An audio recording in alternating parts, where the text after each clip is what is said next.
అందరికీ నమస్కారం అండి. రాష్ట్ర ప్రభుత్వం నుంచి ఏదైనా మనం సర్వీస్ పొందాలన్నా లేదంటే ఏదైనా మనం రాష్ట్ర ప్రభుత్వం నుంచి ఒక సర్టిఫికేట్ పొందాలన్నా ఆయా కార్యాలయాల చుట్టూ తిరగడం గానీ లేదంటే ఒక అర్జీ పెట్టుకోవడం గానీ జరుగుతుంది. అర్జీ పెట్టుకున్న తర్వాత 3 లేదా 4 రోజుల తర్వాత ఆ సర్టిఫికేట్ ను తీసుకోవడానికి మళ్ళీ ఆ కార్యాలయాల చుట్టూ తిరిగే వాళ్ళం మనం. ఇలాంటి సేవలను రాష్ట్ర ప్రభుత్వం ఒక డిజిటల్ గా తీసుకురావడం జరిగింది. అదేంటంటే వీడియోలోకి వెళ్ళిపోయే ముందు మన ఛానల్ ని వీడియోస్ ని ఇంకా చూస్తూ సబ్స్క్రైబ్ చేసుకోలేదో ఖచ్చితంగా సబ్స్క్రైబ్ చేసుకోండి. ఇలాంటి మోర్ అప్డేట్ జెన్యూన్ ఇన్ఫర్మేషన్ మన ఛానల్లో వస్తూ ఉంటాయి.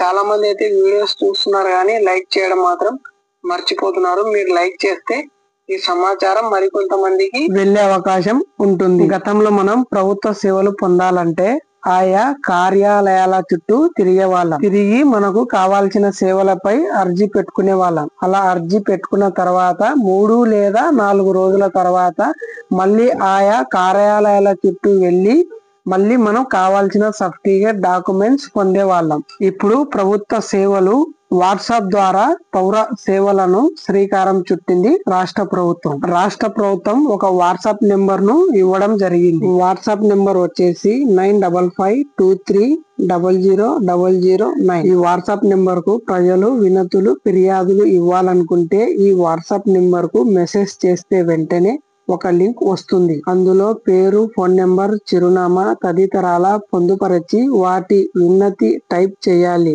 వెంటనే వారికి ఒక రిఫరెన్స్ నెంబర్ వస్తుంది. దాన్ని ఆధారంగా తమ విన్నతి పరిష్కారం ఎంతవరకు వచ్చింది, ఎవరి వద్ద ఉంది అనేది పౌరులు తెలుసుకోవచ్చు. ఎలాంటి సమస్యలైనా ఇక్కడ పరిష్కరించుకోవచ్చు. ప్రభుత్వ సంక్షేమ పథకాలకు అభివృద్ధికి సంబంధించి కార్యక్రమాలకు సంబంధించిన అర్హతలు, ఆయా పథకాల ద్వారా కలిగి ఉండే లబ్ధిదారులు తదితర అంశాలన్నిటిని గురించి ఈ వాట్సాప్ నెంబర్ ద్వారా తెలుసుకోవచ్చు. అలాగే ఎవరి దగ్గర ఉంది, తమ విన్నతి పరిష్కారం ఎంతవరకు వచ్చింది అని పూర్తి డీటెయిల్స్ క్లారిటీగా తెలుసుకోవచ్చు ఈ వాట్సాప్ ద్వారా. ఆంధ్రప్రదేశ్ రాష్ట్ర ప్రభుత్వం తొలి దశలో 161 సేవలను వాట్సాప్ నెంబర్ ద్వారా అందుబాటులోకి తీసుకురావడం జరిగింది. అధికారంగా ప్రారంభించిన మంత్రి నారా లోకేష్ దేశంలోనే తొలిసారిగా వాట్సాప్ గవర్నెన్స్ అనే ఒక ప్రోగ్రామ్ అయితే స్టార్ట్ చేయడం జరిగింది. ఇంకా రానున్న రోజుల్లో మంచి సేవలను అందించడానికే రాష్ట్ర ప్రభుత్వం ఉందని ఒక ప్రకటన జారీ చేశారు. ప్రస్తుతానికైతే వాట్సాప్ గవర్నెన్స్ అనే ఒక వెబ్సైట్ ను ప్రారంభించడం జరిగింది రాష్ట్ర ప్రభుత్వం. ఇది అండి పూర్తి సమాచారం. ఈ వీడియో మీకు నచ్చినట్లయితే లైక్ అండ్ సబ్స్క్రైబ్ చేసుకోండి. Thanks for watching.